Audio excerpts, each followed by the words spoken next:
servicios financieros que hoy todavía estamos lejos de conseguir.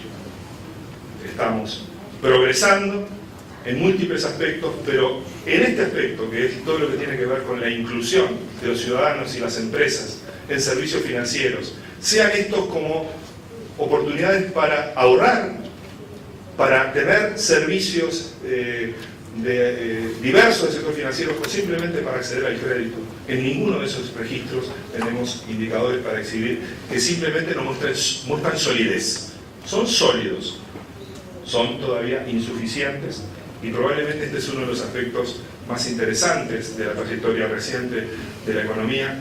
Hay aspectos, como mencionábamos recién, en los que para nuestro nivel de desarrollo tenemos situaciones de fortalezas institucionales y estabilidad social superiores a los países de nuestro nivel.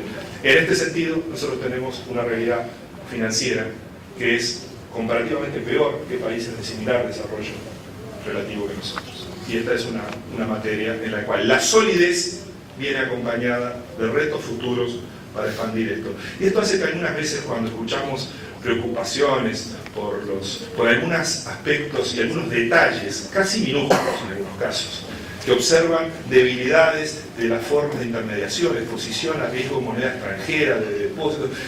Hay que calificar esas cosas en el caso de nuestro país al tamaño que tiene el sistema bancario y a la operativa que tiene, por ejemplo, moneda extranjera en nuestro sistema bancario.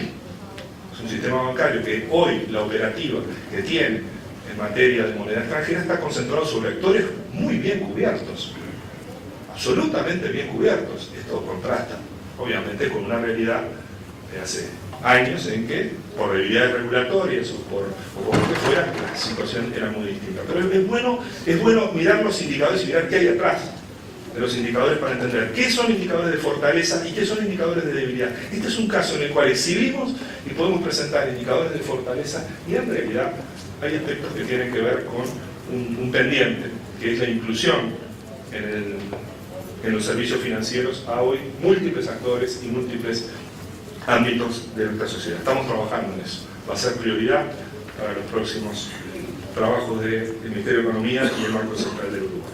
Obviamente, el ancla fundamental del esquema de política macroeconómica de Uruguay es la política fiscal y está anclada sobre bases muy firmes, muy sustentables y probablemente este sea uno de los puntos que merece más destaque desde el punto de vista de la observación de nuestra capacidad de enfrentar problemas y dar respuestas con instrumentos de política económica de manera eficaz. Porque para dar respuestas de política económica eficaces se necesitan dos cosas. Se necesita en primer lugar poder hacerlo y en segundo lugar tener eficacia. Pero si no se puede hacer, es imposible pensar en la eficacia.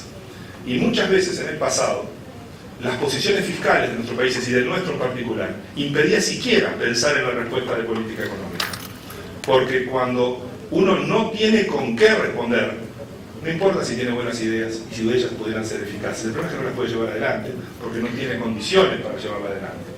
Y esta solidez fiscal es la base, uno, de un país que aprendió que detrás de la política fiscal está toda la provisión de bienes públicos en el país. Y la provisión de bienes públicos es con mayúscula.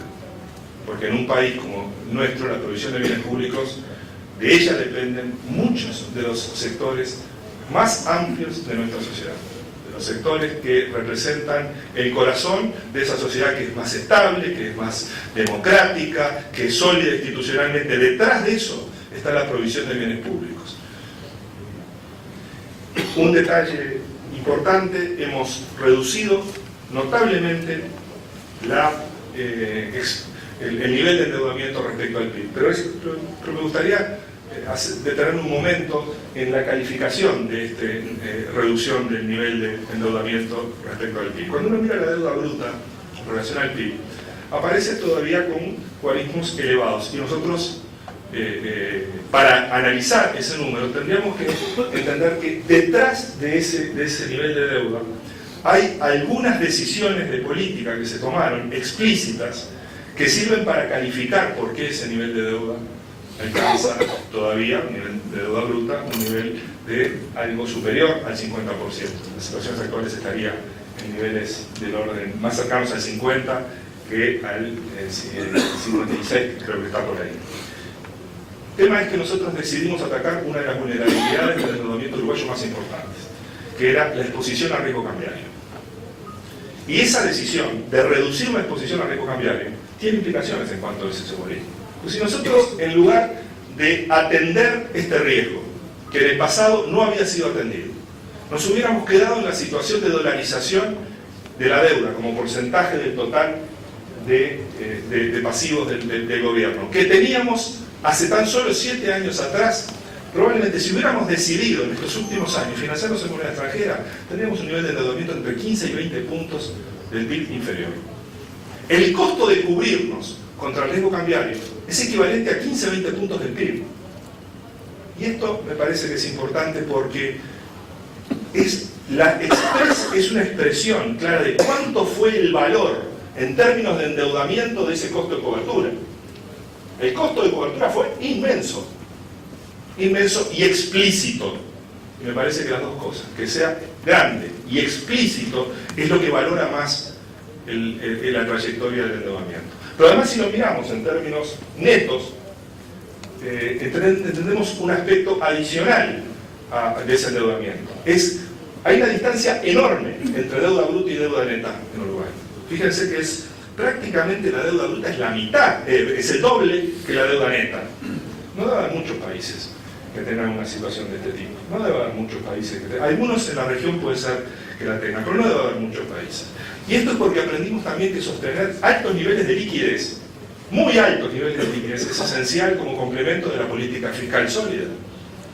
Porque lo único que no nos puede pasar es tener que reaccionar y no tener espalda financiera con la que tener que reaccionar frente a la adversidad o tener que atender dificultades sin espalda financiera.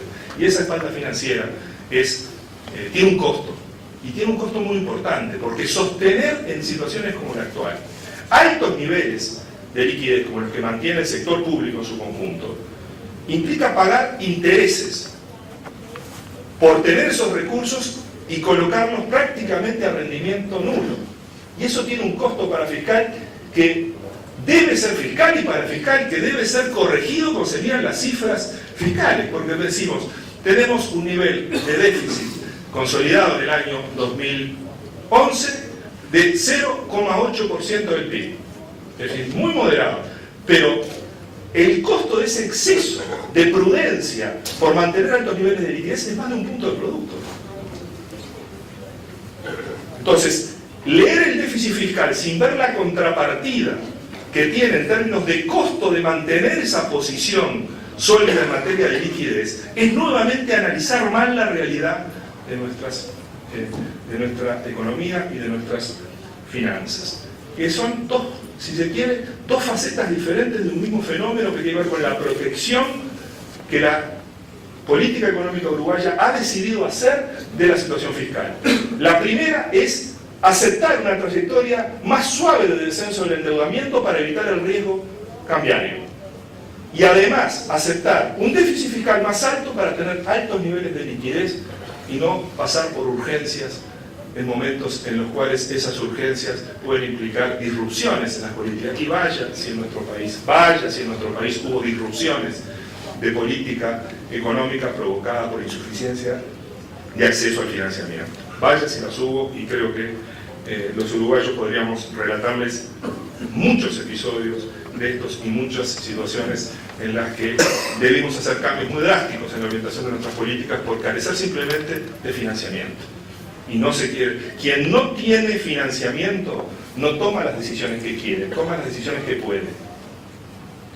Y me parece que esto es algo que cuando se vive en carne propia, sea una persona, una empresa o un gobierno, se aprende mucho de lo que implican las restricciones de acceso al financiamiento. Si nosotros miramos los vencimientos de Uruguay en el año 2012, las necesidades de financiamiento por vencimientos y por necesidades fiscales, nosotros somos de los países, por supuesto, en el planeta, pero en la región, que tenemos menores necesidades de financiamiento si miramos de una perspectiva de un año. Solo en la región, solo Perú tiene una situación más cómoda y más confortable que nosotros. Si nosotros miramos además en el perfil de nuestro endeudamiento del sector del gobierno, claramente el cambio de